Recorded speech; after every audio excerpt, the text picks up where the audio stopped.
Pokemon ने unknowingly एक romance anime बना दिया और सबसे बेस्ट पार्ट उन्होंने ट्राई भी नहीं किया था। मतलब क्या, पोकेमॉन कैसे गलती से एक लव स्टोरी बना सकता है? टेंशन मत लो, मेरे पास सारे आंसर्स हैं। मैं इसे अलग अलग पार्ट्स में एक्सप्लेन करूंगा। ऐश और फीमेल कंपेनियन सेरीना कैसे मिले, पोकेमॉन ने रोमांस का रूट क्यों चूज किया, कैसे उनका रिलेशनशिप एक सिंपल गैग से ऑफिशियली रोमांटिक हो गया, और बीच में जो क्यूट क्वर्क्स और मोमेंट्स आए। क्योंकि अभी सीजन ऑफ लव चल रहा है, तो क्यों ना बात करें उस टाइम की जब पोकेमॉन ने अपना शो ऑलमोस्ट रोमांस एनिमे बना दिया। इस सीरीज में पोकेमॉन XY ऐश कैलोस रीजन में आता है। वो फ्रेश कैलोस की हवा लेता है, रेडी अपना नेक्स्ट स्टेप लेने के लिए towards becoming a Pokemon master. दूसरी साइड पर कैलोस में एक 10 साल की लड़की है सेरीना। वो भी अपनी लाइफ का नेक्स्ट स्टेप लेने की कोशिश कर रही है, लेकिन प्रॉब्लम ये है कि अनलाइक ऐश, सेरीना के पास कोई क्लियर गोल नहीं है। उसकी माँ चाहती है कि वो रायहॉर्न रेसर बने जैसे वो खुद थी। सेरीना ट्राई तो करती है, पर ऑनेस्टली वो इस चीज से खुश नहीं है। मीनवाइल ऐश एक स्काई स्क्रीपर के ऊपर चिल कर रहा होता है और एक आउट ऑफ कंट्रोल गारचॉम्प को बचाने की कोशिश कर रहा होता है। हेलीकॉप्टर न्यूज उसे रिकॉर्ड कर रही होती है और सेरीना अपनी माँ के साथ टीवी पर ये सब देख रही होती है जैसे कोई एक्शन मूवी चल रही हो। ऐश समहाउ गारचॉम्प को सेव कर लेता है, उसका कंट्रोल कॉलर तोड़कर, लेकिन तभी पिकाचू जंप करता है और नीचे का लेज टूट जाता है। ऐश सीधा बिल्डिंग के साइड से गिरने लगता है। हाँ भाई, यहाँ से स्टोरी डायरेक्ट फास्ट मोड में चली जाती है।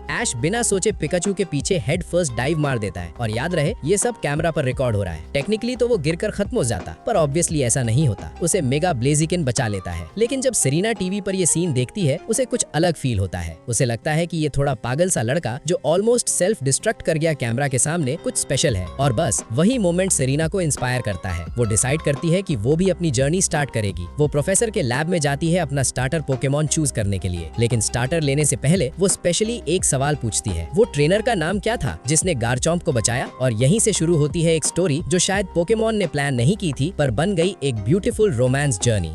ओह, तुम ऐश की बात कर रहे हो? ये सुनते ही सेरीना का फेस बिल्कुल लाइट अप हो जाता है। मतलब क्लियरली लगता है कि वो उसे पहले से जानती है। लेकिन रुक जाओ, इस सीरीज से पहले हमने कभी सेरीना को देखा ही नहीं था, तो फिर वो ऐश को कैसे जानती है? स्टोरी यहाँ थोड़ी इंटरेस्टिंग हो जाती है। ऐश अपना पहला जिम बैटल फाइट कर रहा होता है, तभी सेरीना वहाँ आती है और उसका एक्सप्रेशन ऐसा होता है जैसे वो सीधा जाकर ऐश को हक कर देगी। लेकिन फिर उसे याद आता है कि ऐश मैच में है, तो वो साइड में खड़ी होकर बैटल देखने लगती है। वहीं उसकी मुलाकात होती है बॉनी और क्लेमेंट से। ऐश मैच हार जाता है। वो काफी फ्रस्ट्रेटेड होता है, इतना ज्यादा कि अपना बैकपैक भी वहीं भूल जाता है। सेरीना नोटिस करती है और वो डिसाइड करती है कि वो उसका बैकपैक वापस करेगी। लेकिन तब तक हमें क्लियर हो चुका होता है कि कुछ तो चल रहा है। सेरीना ऐश के अराउंड बहुत ही स्ट्रेंज बिहेव कर रही होती है, बिल्कुल शाय, थोड़ी टिमिड, आंखों में नर्वसनेस। जब वो बैकपैक रिटर्न करती है, तब वो धीरे से पूछती है, डू यू रिमेम्बर? लेकिन उसका सेंटेंस कंप्लीट होने से पहले ही पोकेमॉन सेंटर का अनाउंसमेंट इंटरप्ट कर देता है। और बिलीव करो, ये लास्ट टाइम नहीं होगा जब उनकी बात बीच में कट होगी। थोड़ा टाइम स्किप करते हैं। ऐश एक गस्ट अटैक को विथस्टैंड करने की ट्रेनिंग कर रहा होता है, लेकिन रिजल्ट वो खुद ही गस्टेड हो जाता है। एग्जैक्टली उसी मोमेंट का सेरीना वेट कर रही थी। वो आगे बढ़कर फाइनली उनके पास्ट के बारे में बात करती है। वो बताती है कि बचपन में दोनों same professor Oak summer camp में गए थे, और ऐश का रिएक्शन, सॉरी मुझे याद नहीं है तुम। यहाँ से स्टोरी और भी इंटरेस्टिंग होने वाली है। थ्रू आउट द सीरीज ये एक रनिंग जोक या हाफ जोक था कि सेरीना को ऐश पर क्रश है, और ये सब शुरू होता है बचपन से। एक फ्लैशबैक में हम देखते हैं कि जब सेरीना का लेग इंजर्ड हो गया था, तब ऐश ने उसकी हेल्प की, उसको पैचअप किया और सेफली कैंप तक ले गया। बस वही मोमेंट था जिसकी वजह से सेरीना के दिल में ऐश के लिए इतने डीप फीलिंग्स डेवलप हो गए। और हर बार जब सेरीना अपने फीलिंग्स कन्फेस करने की कोशिश करती है, ऐश जो कि काफी डेंस है, कभी समझ ही नहीं पाता, या फिर कोई ना कोई इंटरप्शन आ जाता है। पर सवाल ये है कि पोकेमॉन ने इस रीजन की फीमेल कैरेक्टर को लव स्टोरी क्यों दी? एक रीजन ये हो सकता है कि हम कैलोस रीजन में हैं, जो रियल लाइफ में फ्रांस पर बेस्ड है। और फ्रांस किस चीज के लिए फेमस है? City of love. तो ये सेंस बनाता है कि ऐश की पहली proper female lover France based region से हो। दूसरा प्रूफ हमें राइटर से मिलता है। उन्होंने कहा था कि इस सीरीज में वो ऐश को कूल बनाना चाहते थे। अब किसी कैरेक्टर को कूल कैसे बनाते हो? उससे रिस्की काम करवाते हो, जैसे स्काई स्क्रेपर से जंप, उससे थोड़ा मैच्योर और ओल्डर दिखाते हो, उसको एक यूनिक एवोल्यूशन वाला पोकेमॉन देते हो, उसके कंपेनियंस उससे रिस्पेक्ट करें, एक लीडर की तरह ट्रीट करें, और उसको एक गर्ल देते हो जो उससे लव करती हो। यही सब उन्होंने किया, ऐश को कूल बनाया, और सेरीना उसका बाय प्रोडक्ट बन गई। इसका परफेक्ट एग्जांपल है मियाटे का डेब्यू एपिसोड, जहां सेरीना अपनी राइवल से मिलती है। ये ऐश फोकस्ड एपिसोड नहीं है, लेकिन जब टीम रॉकेट अटैक करता है और केओस क्रिएट होता है, तब ऐश ही वो बंदा होता है जो अपनी जान रिस्क में डाल के पोकेमॉन को बचाता है। ये ऐश के लिए नया नहीं है, वो हमेशा से हीरोइक रहा है। लेकिन यहाँ इंटरेस्टिंग चीज ये है कि दूसरी फीमेल ट्रेनर उस पर कैसे रिएक्ट करती है।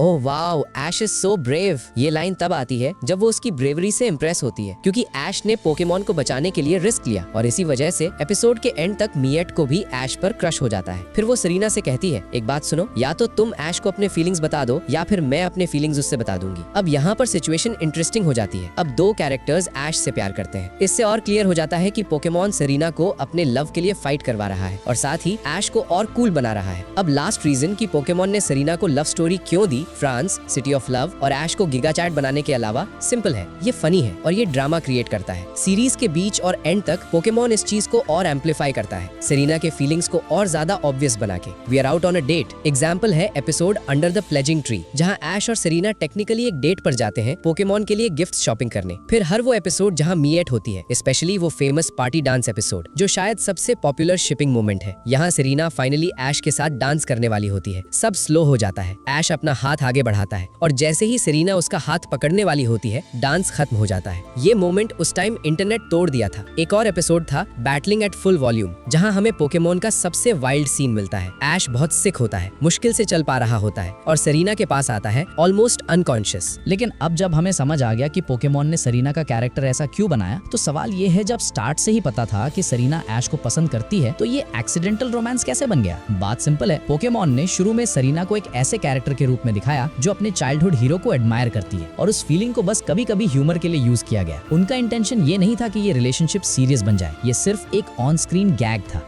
एक एग्जाम्पल ये हो सकता है जब सेरीना ने हेयर कट कराया और अपना न्यू आउटफिट पहना ब्लू रिबन के साथ जो ऐश ने उसे शॉपिंग एपिसोड में गिफ्ट किया था, तब ऐश ने उसे कॉम्प्लीमेंट किया। तो बीच बीच में कुछ ऐसे मोमेंट जरूर थे, लेकिन उनका कभी इंटेंशन नहीं था कि दोनों को कपल बनाया जाए, क्योंकि ये पोकेमॉन है और स्पेशली ऐश जिसके ऑलमोस्ट जीरो रोमांटिक फीलिंग्स है। लेकिन फैंस को कंप्लेन करने से कौन रोक सकता है? जब डांस एपिसोड में ऐश और सेरीना साथ नहीं आए तो लोगों ने काफी रैंट किया और शायद इसी वजह से राइटर्स को थोड़ा प्रेशर में आकर ऑडियंस को कुछ ज्यादा सीरियस और फिटिंग देना पड़ा, बिना ऑफिशियली उन्हें कपल बनाए, क्योंकि वो अपने मेन कैरेक्टर और शो को प्योर रोमांस एनिमे नहीं बना सकते। इसलिए एक सबसे इमोशनल गुड बाय एपिसोड में पोकेमॉन ने एक बोल्ड मूव लिया, जहां सेरीना अपना गोल परस्यू करने के लिए जा रही होती है, एक कॉन्फिडेंट परफॉर्मर बनने के लिए, और वो अपने फ्रेंड्स को गुड बाय बोलती है और ऐश से कहती है तुम वैसे इंसान हो जैसा मैं बनना चाहती हूँ, अगली बार जब हम मिलेंगे तुम्हें मैं और भी ज्यादा पसंद आऊंगी। और ऐश बस ऑसम बोलता है। फिर सेरीना एस्केलेटर से नीचे जाती है जैसे वो अपनी नेक्स्ट जर्नी के लिए रेडी हो, लेकिन अचानक वो वापस मुड़ती है और ऐश को एक लास्ट चीज देती है जो काफी शॉकिंग मोमेंट था। और पोकेमॉन ने